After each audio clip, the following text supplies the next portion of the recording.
next day. We're going through a tunnel right now. Very long tunnel.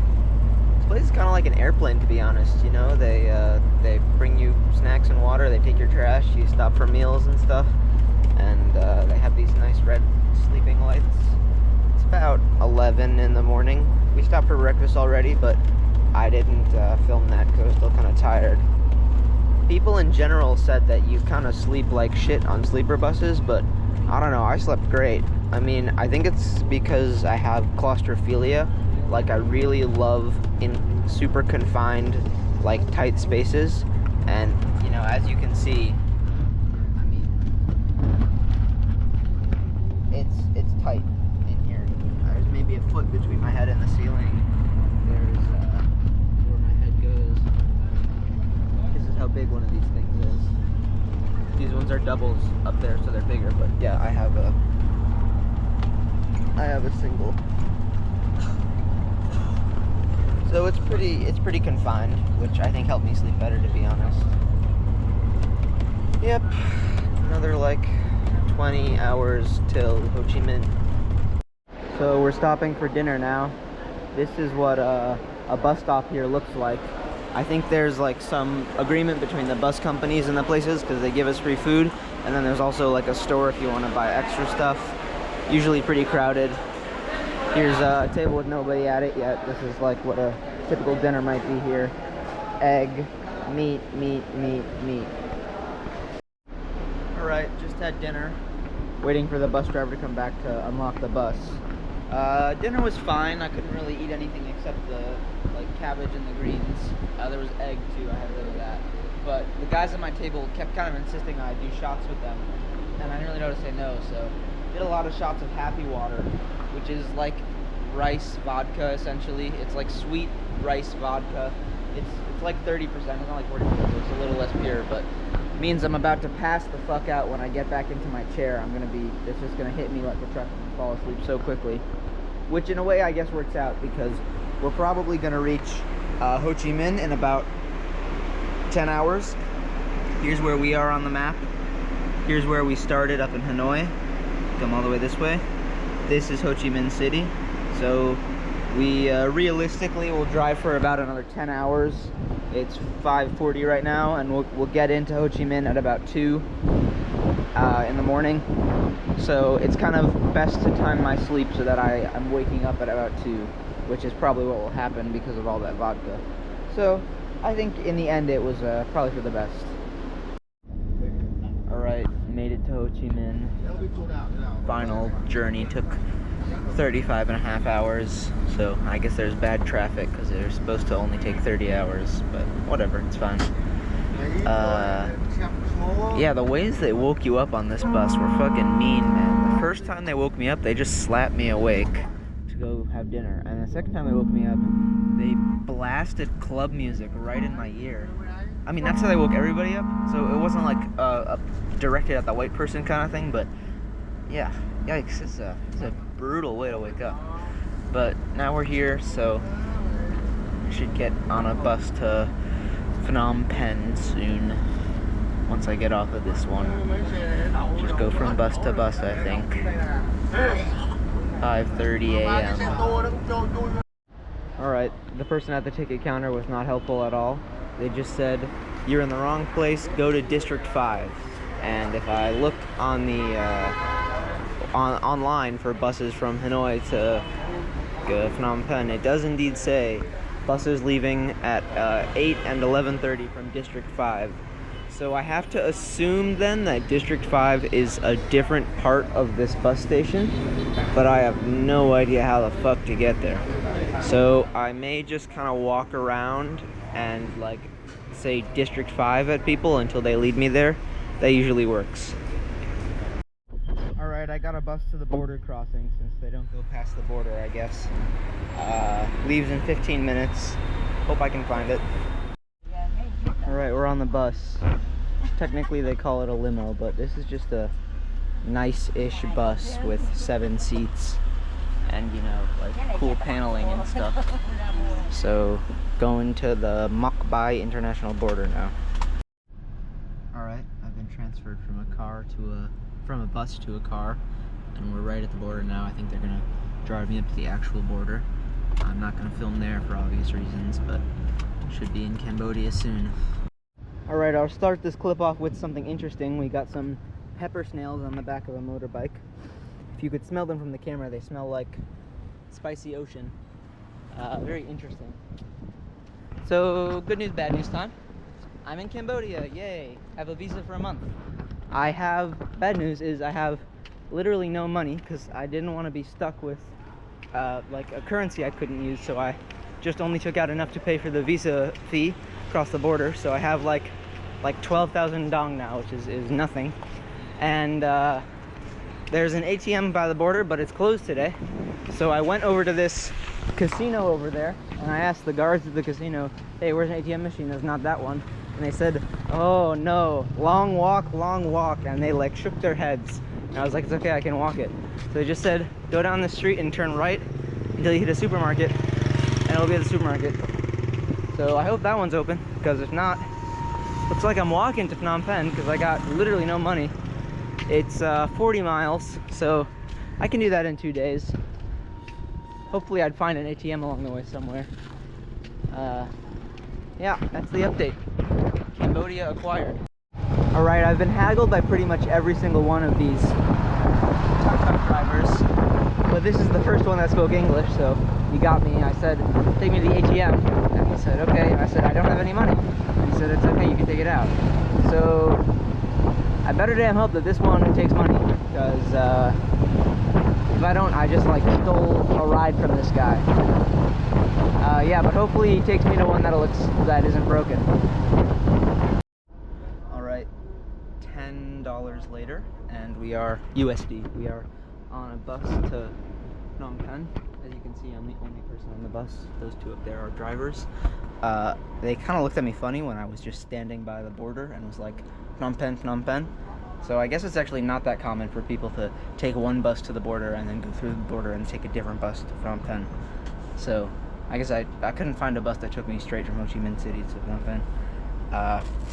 Somebody left this iced coffee in an aisle or two over. That's nice. Free half an iced coffee. I got this. I'll take that too. Sure, why not? Thank you. Yeah. It was actually 90 miles. It wasn't 40 miles. So I'm glad I didn't walk it. 90 miles, I don't know, it's like a 6-hour trip. We'll see.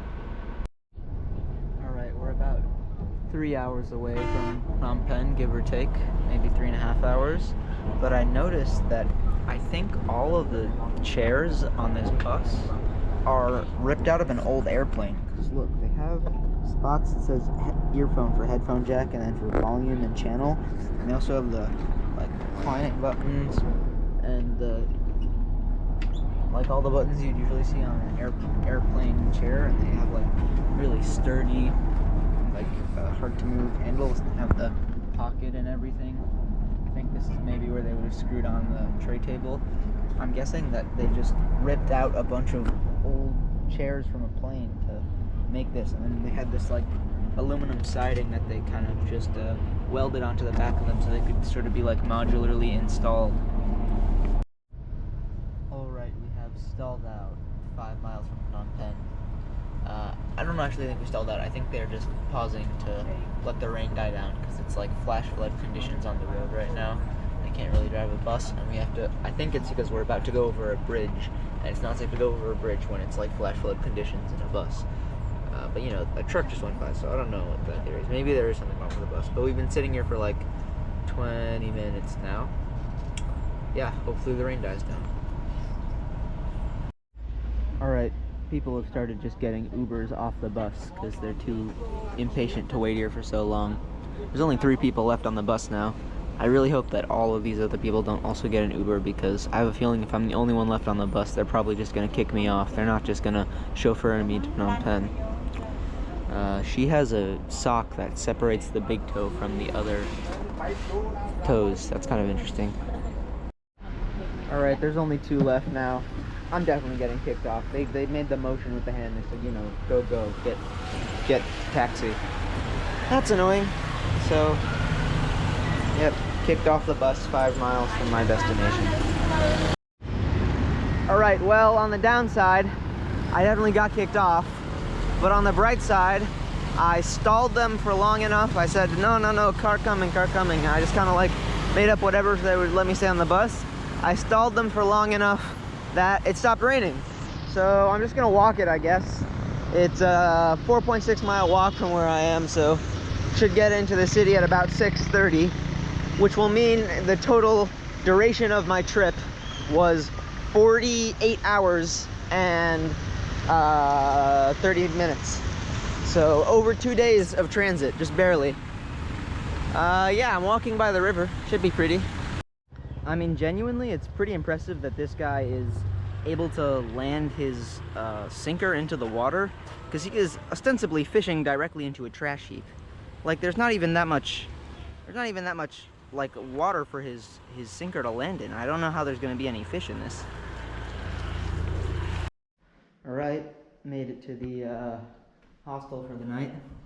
Actually, I had to book a hotel because all the hostels I went to were all full or closed, so I had to spend a little bit more money than I would have liked, but still, it's only $15 a night. It's not so bad. And I went to the convenience store and I got myself a little junk food feast. So first up, Asian convenience store classic, tuna and egg sandwich with the super white bread.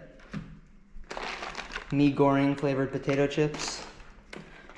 This is the local potato chips I was talking about. I want to try all the local flavors. Kind of knockoff Pringles, hot and spicy flavor. This is halal. And then I got this cup of noodles of Mee Goreng flavor, which is like a really popular noodle dish in Indonesia. Now, I know it has a big picture of chicken and shrimp on the front, but it is halal, and I looked at the ingredients on the back, and they're too cheap to use real chicken or shrimp. They use textured vegetable protein. It says it in the ingredients, because I was lucky this one had ingredient list in English. So, no unkosher ingredients, plus being marked halal is, I guess it's good enough for me. So yeah, I'm looking forward to that cup of noodles, especially, because I know Mee Goreng is very tasty. Alright, here's the review of the feast. The Mee Goreng, obviously incredible, the best, delicious. I could eat that for the rest of my life, so tasty. The Mee Goreng flavored potato chips, also really, really good. Spicier than I expected them to be. They definitely tasted, though, like somebody just dumped a mountain of MSG on them, so they get a little deducted for that, because that's kind of just the MSG doing the heavy lifting. I mean, there's a reason they call it make shit good, right? The sandwich, terrible. And the knockoff Pringles, like crunchier than Pringles, but otherwise pretty much taste exactly the same. And this hot and spicy flavor was less spicy than the Mee Goreng flavored chips. So these are just meh. I wonder how often this comes up that they needed to make a sign about it. Alright, I made it to the taxi station. It's 2, I just gotta sit here until 3, and they're sending a taxi to come pick me up. And then it's a 2.5 hour drive to the farm. So, should get there at about 6-ish. The truffle trees, the truffle trees. No, but seriously, they're not truffle trees. They're some kind of palm tree. Which is really weird because we're like not anywhere close to the ocean whatsoever. They do really look like truffle trees though, if the truffle trees were all green.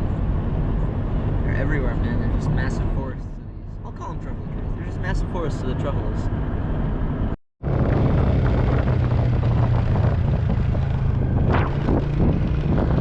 Okay, I got dropped off in Serai Ambal, and then this guy just kind of showed up and said get on my motorbike. So now I'm going with him. It's another 9 miles to the farm. I really hate riding on motorbikes with my backpack because like it really fucks with the driver's balance. So I always have to be shifting my balance so that the motorbike doesn't tip over because the backpack's heavy. Also, this road is fucked. But my hair looks funny. Alright, I made it to the farm. Very bumpy ride. This is Herbie. He's German. I don't know her name. She's Cambodian. Okay, that's her name. A lot of dogs here. Yeah, gonna be here for the next month.